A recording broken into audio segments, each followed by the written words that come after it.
তোমরা সব কেমন আছো? তো বন্ধুরা, আজকে হচ্ছে আমাদের স্টাডি সিরিজের পার্ট 3।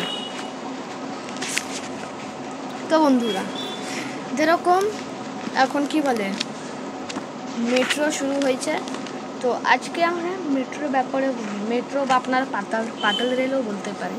কিন্তু বন্ধুরা, এই গল্পটা শোনার আগে, গল্প না মানে ব্যাপারে আছে, তা ব্যাপারে শোনার আগে ভিডিওটাকে লাইক করুন, শেয়ার করুন, আর যদি নতুন থাকেন, যদি ভিডিওতে নতুন আছেন তাহলে সাবস্ক্রাইব করে দিন। ঠিক আছে, লেটস গো। পাতাল রেল 60 জন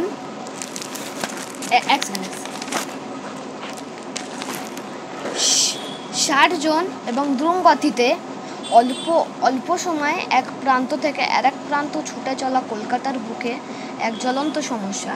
তাই যাত্রী পরিবর্তনে নতুন দিশা আনতে কলকাতার মাটির তলা দিয়ে যাতায়াত অনায়াসে স্বাচ্ছন্দ্যে ছুটে চলা যায়, সেই পরিকল্পনা অনুযায়ী পাতাল রেল গড়ে ওঠে ভারতবর্ষের মধ্যে প্রথম কলকাতায়।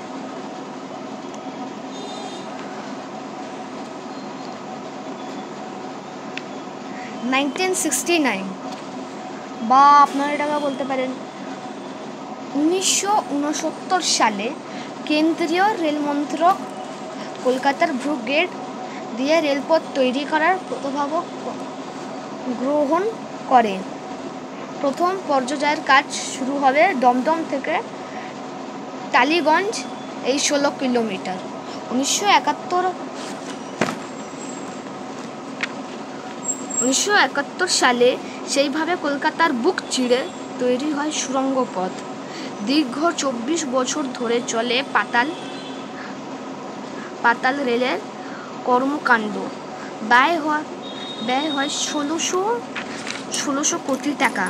কলকাতার মাটির তলা দিয়ে টালিগঞ্জ থেকে দমদম পর্যন্ত পাতাল রেল চলে 1955 সালের 27শে সেপ্টেম্বর।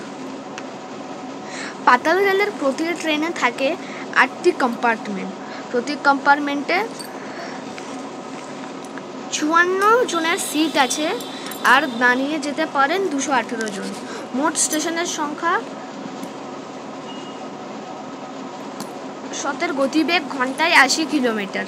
স্টেশন পৌঁছালে কিভাবে কম্পার্টমেন্টের দরজা খুলে যায়, আবার চলতে শুরু করলে দরজা বন্ধ হয়ে যায়। ভূগর্ভ সহ রেলপথে খুব অল্প সময়ে উত্তর থেকে দক্ষিণ পৌঁছে যাওয়া যায়। 60 জনের কোনো ঝামেলা থাকে না। 60 জন বলছি, ঝানঝটের কোনো ঝামেলা থাকে না। ভারতবর্ষের মধ্যে একমাত্র কলকাতায় পাতাল রেলের ব্যবস্থা রয়েছে।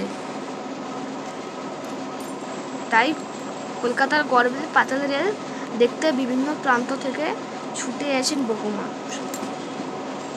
এটা একটু পুরোনো বই বলে আছে, কিন্তু আসলে এরকম কিছু নেই, এখন তো সব জায়গাতেই হয়ে গেছে। দিল্লি, মুম্বাই, আরও অনেক জায়গা এখন তো হয়ে গেছে আর কি। তো বন্ধুরা, আমি যে আপনাদের প্রশ্ন থাকবে যে আমি কোন বইটাকে পড়ে আছি, কমেন্টে লিখবেন। তো আমি বলে দিচ্ছি, ভাষার মণিমুক্ত আছে এই বইটির নাম।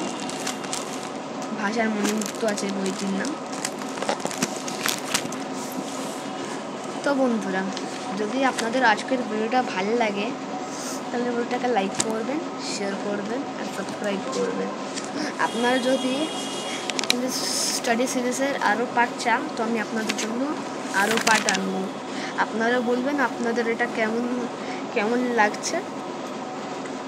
আর হ্যাঁ, আর যদি আপনাদের এই বইটা কেনার থাকে তো আমি এর দাম বলছি 99 টাকা, মাত্র 99 টাকা।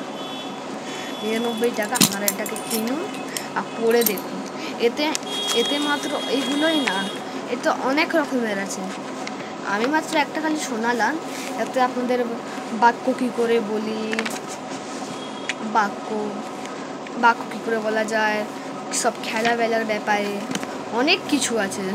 আপনারা যেরকম 2টো ওয়ার্ড মিলে একটা ওয়ার্ড করতে পারেন, তারপরে আর বেশি বলছি না, আপনারা বই কিনেই বুঝে যাবে।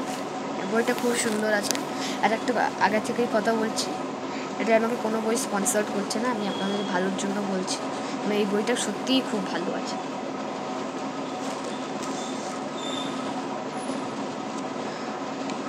বন্ধুরা, এখন কিছুদিন আগেই রথ গেছে, তো আমি আপনাদের রথের জন্য উইশ করতে পারিনি। তো এবার উল্টো রথ আছে বলে আপনাদের অ্যাডভান্সে উইশ করে দিচ্ছি। তো সবাই একসাথে বলবে জয় জগন্নাথ। কমেন্টে স্প্যাম হয়ে যাচ্ছে, কমেন্টটা সবাই জয় জগন্নাথে ভর্তি করে দেবে। আর যদি কোনো কোয়েশ্চেন থাকে তাহলে বলতে পারো, এখনও আমার Q&A ভিডিও ভালো করে আসেনি। সবাই কোয়েশ্চেন রেডি রাখো কমেন্টে, তাহলে আমি Q&A বানাবো, ঠিক আছে? আজ থেকে আপনাদের দিলাম, কেন কি আর কিছুদিনের মধ্যে অনেক তাড়াতাড়ি Q&A চলে আসবে, ঠিক আছে? হ্যাঁ, আমি মনে করি এই ভিডিওটাকে একটু বেশি লম্বা হয়ে গেছে, এত লম্বা করা উচিত। নমস্কার।